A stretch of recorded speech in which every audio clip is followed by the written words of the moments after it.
बिस्मिल्लाहिर्रहमानिर्रहीम। ये किस्सा है उस शख्स का जो हिदायत का मुतलाशी था, जो चाहता था कि उसका कोई रूहानी पेशवा हो।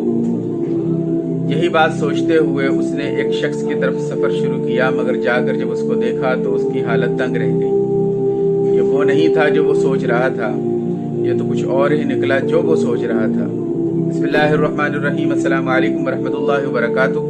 मैं हूँ हमजा सिद्दीकी और आप देख रहे हैं हमजा सिद्दीकी इन्फो।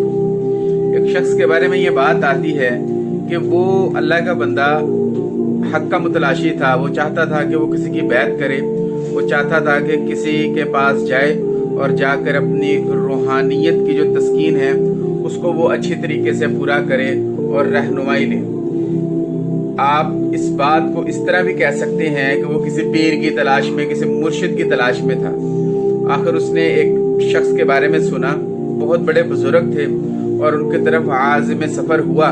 जब वहाँ पर जाकर देखा तो क्या देखता है कि वो बुजुर्ग जो हैं वो दिन रात सिर्फ कारोबार में लगे हुए हैं, अपनी नमाजें पढ़ रहे हैं, अपने जिक्र अज़कार कर रहे हैं और कोई ख़ास इबादत नहीं कर रहे, कोई खानका नहीं चला रहे, सिर्फ कारोबार कर रहे हैं और कारोबार में लगे हुए हैं। गोदाम भरे हुए हैं, माल आ रहा है, माल जा रहा है, सारा कुछ हो रहा है, पैसों की रेल पेल है, दौलत की रेल पेल है। उसको देखकर बड़ा अजीब लगा, मगर चूंकि वो बहुत लंबे सफ़र के बाद वहाँ पर पहुँचा था तो उसने ये सोचा कि क्यों ना मैं ऐसा करूं कि कुछ दिन यहाँ पर गुजार कर तो देखूं। तो गोया वहाँ पर वो उसने जब रहना शुरू किया, एक जगह उसको दे दी गई, वहाँ पर रहता है, दिन रात देखता है, बुजुर्गों के पास जाता है, मगर कुछ सीखने को नहीं मिलता। इस बात को उन बुजुर्गों ने भांप लिया।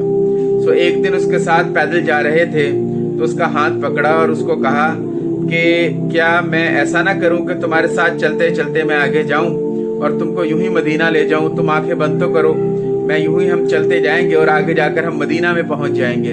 वो बड़ा हैरान हुआ और उसके दिल में एक शौक पैदा हो गया, आज तो बुजुर्गों ने कोई ना कोई